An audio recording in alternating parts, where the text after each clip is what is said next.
ನಮಸ್ಕಾರ ಗೆಳೆಯರೆ, ನಾವು ಇವತ್ತು ಸಾಮಾನ್ಯ ಜ್ಞಾನದ ಪ್ರಮುಖ ಪ್ರಶ್ನೋತ್ತರ ಬಗ್ಗೆ ಚರ್ಚಿಸುತ್ತಿದ್ದೇವೆ. ಈ ಪ್ರಶ್ನೆಗಳ ಉತ್ತರ ನಿಮಗೆ ಗೊತ್ತಿದ್ದರೆ ಕಮೆಂಟ್ ಮಾಡಿ ತಿಳಿಸಿ ಮತ್ತು ವಿಡಿಯೋವನ್ನು ಕೊನೆವರೆಗೆ ನೋಡಿ. ಪ್ರಶ್ನೆ: ಯಾವ ಪ್ರಾಣಿ ಹಾಲು ಕುಡಿಯುವುದರಿಂದ ಮೆದುಳು ಚುರುಕಾಗುತ್ತದೆ? ಆಪ್ಷನ್ ಎ ಮೇಕೆ, ಬಿ ಆನೆ, ಸಿ ಹಸು, ಡಿ ಒಂಟಿ.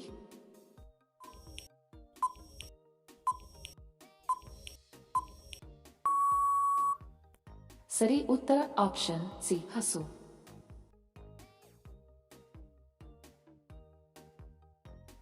ಪ್ರಶ್ನೆ: ಚಿಪ್ಸ್ ಪಾಕೆಟ್ನಲ್ಲಿ ಯಾವ ಅನಿಲ ಇರುತ್ತದೆ? Option A helium, B nitrogen, C ಆಮ್ಲಜನಕ, ಡಿ ಕಾರ್ಬನ್.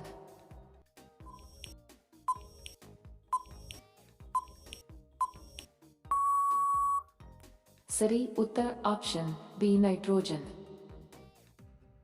ವಿಡಿಯೋ ಕೊನೆವರೆಗೂ ನೋಡಿದ್ದಕ್ಕೆ ತಮ್ಮೆಲ್ಲರಿಗೂ ಧನ್ಯವಾದಗಳು. ಮತ್ತೆ ಭೇಟಿ ಆಗೋಣ ಇಂಟ್ರೆಸ್ಟಿಂಗ್ ವಿಡಿಯೋದೊಂದಿಗೆ. ಅಲ್ಲಿಯವರೆಗೆ ನಮಸ್ಕಾರಗಳು. ಜೈ ಹಿಂದ್.